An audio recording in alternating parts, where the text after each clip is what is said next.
ગુજરાત હાઈકોર્ટનો સરકારી કર્મચારીઓના આવાસોને લઈને મહત્વપૂર્ણ ચુકાદો। નિવૃત્તિ પછી સરકારી કર્મચારીઓનો સરકારી ક્વાર્ટર્સ પર કોઈ પણ હક નહીં રહે।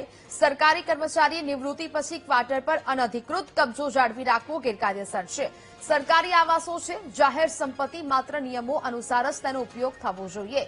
કર્મચારી એસોસિએશને કરેલી અરજી હાઈકોર્ટે ફગાવી અને તેને 10,000નો દંડ પણ ફટકારવામાં આવ્યો છે।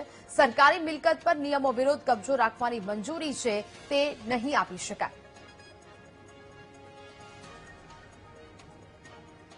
સંવાદદાતા પાર્થ ફોન લાઈન પર જોડાયા છે। પાર્થ, ગુજરાત હાઈકોર્ટનો સરકારી કર્મચારીઓના આવાસોને લઈને મહત્વપૂર્ણ ચુકાદો આપવામાં આવ્યો છે, શું અપડેટ?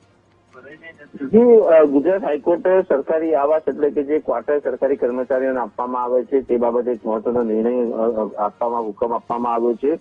વાત કરવામાં આવે તો કર્મચારી એસોસિએશન દ્વારા ગુજરાત હાઈકોર્ટમાં એક અરજી કરવામાં આવી હતી, જેમાં જે ક્વાર્ટર જેની ફાળવણી કર્મચારી થતી હોય છે ત્યારે નિવૃત્તિ બાદ તે કર્મચારી ખરીદી શકે અથવા લઈ શકે તે માટેની અરજી કરી હતી। ત્યારે ગુજરાત હાઈકોર્ટે સ્પષ્ટ કર્યું છે કે નિવૃત્તિ પછી કર્મચારીઓનો સરકારી ક્વાર્ટર પર કોઈ પ્રકારનો હક રહેતો નથી। ક્વાર્ટર પરનો અનધિકૃત કબજો ગેરકાયદેસર રીતે જનતાને દુર્લભ સંસાધનથી વંચિત રાખતો હોવાની પણ ટિપ્પણી ગુજરાત હાઈકોર્ટ દ્વારા કરવામાં આવી છે। આમ નિવૃત્તિ પછી ક્વાર્ટર ખરીદવાનો કે કાયમી ધોરણે રાખવાનો કોઈ જ પ્રકારનો કાનૂની અધિકાર નહીં હોવાની વાત પણ ગુજરાત હાઈકોર્ટ દ્વારા કરી છે, જેથી ગુજરાત હાઈકોર્ટે કર્મચારી એસોસિએશનની અરજી ફગાવીને 10,000 રૂપિયાનો દંડ પણ ફટકાર્યો હતો। જી બિલકુલ, જાણકારી બદલ આભાર।